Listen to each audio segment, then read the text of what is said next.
we get to the issue of celebrations, Eid. And we'll mention four aspects. Number one, celebrating a celebration yourself. Celebrating a celebration yourself. There are four types of celebrations. The first, any celebration that is personal and private. That is something that is not communal and something that is not religious. Any personal or private celebration that is nothing to do with the religion has nothing to do with Islam. Islam is not making it haram or halal or makruh or mubah. The celebration is neutral. The Sharia did not dictate personal celebrations. There's nothing in the Sharia that dictates anything about personal celebrations. The ahadith about Allah substituting two Eids, as we're going to come to, if anything, it is a communal. A personal celebration cannot be a bid'ah because there's no religion involved.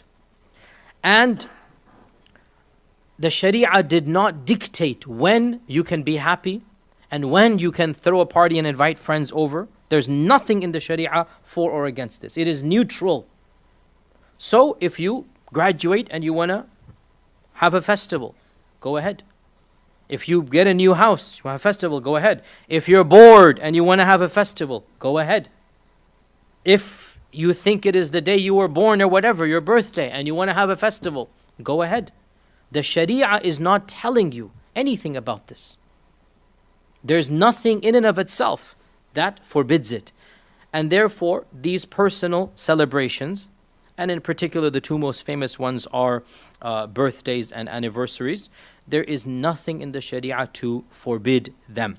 Now, the group says it is bid'ah. We say, with utmost respect, this is the weakest argument. It cannot be bid'ah, because when you celebrate the birthday of your 5-year-old kid, do you expect Allah to reward you for that? Is it a part of the religion? No. You have not understood the meaning of bid'ah, with my utmost respect, even though you might be more knowledgeable than me in a million one fields. It can't be bid'ah. This is just wrong.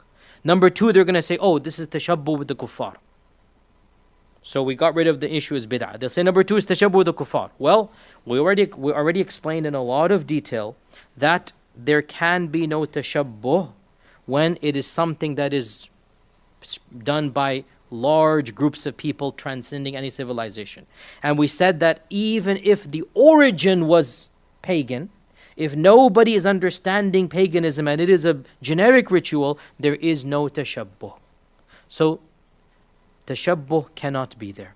There is no tashabbuh in eating hamburgers and French fries. There's no tashabbuh in liking cheesecake. There's no tashabbuh in dressing like this, in speaking English. There is no tashabbuh in celebrating birthdays. Cannot be tashabbuh. We understood this point with that.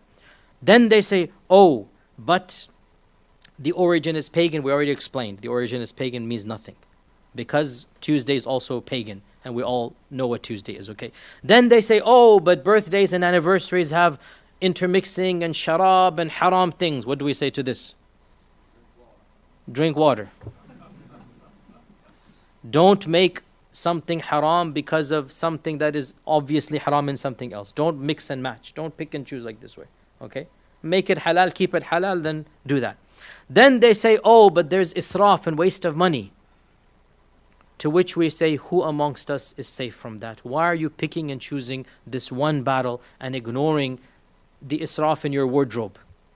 The israf in going out to restaurants, the israf in this and that, and then you want to prohibit the 5-year-old birthday, 5-year-old child's birthday, and say this is israf. Be fair. Birthdays are halal because there's nothing to make them haram. Is that clear? The default, everything is halal. You have to prove it's haram. And anything they throw at you, and I've been saying this for more than a decade, it's nothing new you're hearing from me, but because people are so sensitive in this regard, it cannot be tashabbuh. And it's ironic, you're speaking to me in English, wearing pant and shirt, living in America, and you're talking about birthdays being tashabbuh.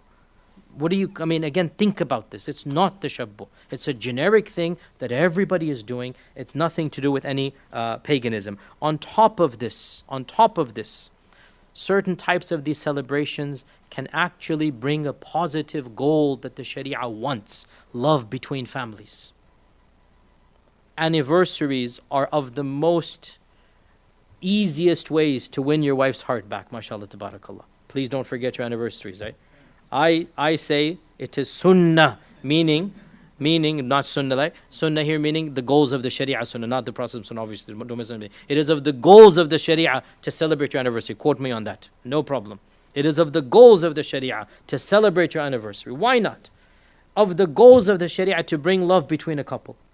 And Allah created women that way. They love these dates. Us, we don't even think about the dates. That's the problem, right? Make sure you put the date in your calendar 10 times. Like, put it right now, like whatever is your anniversary, make there. And then, surprise, go out, have a nice party, do something. Halal, obviously, no sharab. Just drink some grape juice, no problem. Keep it halal. But celebrate, why not? What is wrong? How can the sharia forbid a celebration between a husband and wife that will increase their love? Think about, again, those ulama that make it haram based on what? So, we say all of this is completely, there's no basis to make it haram. طيب.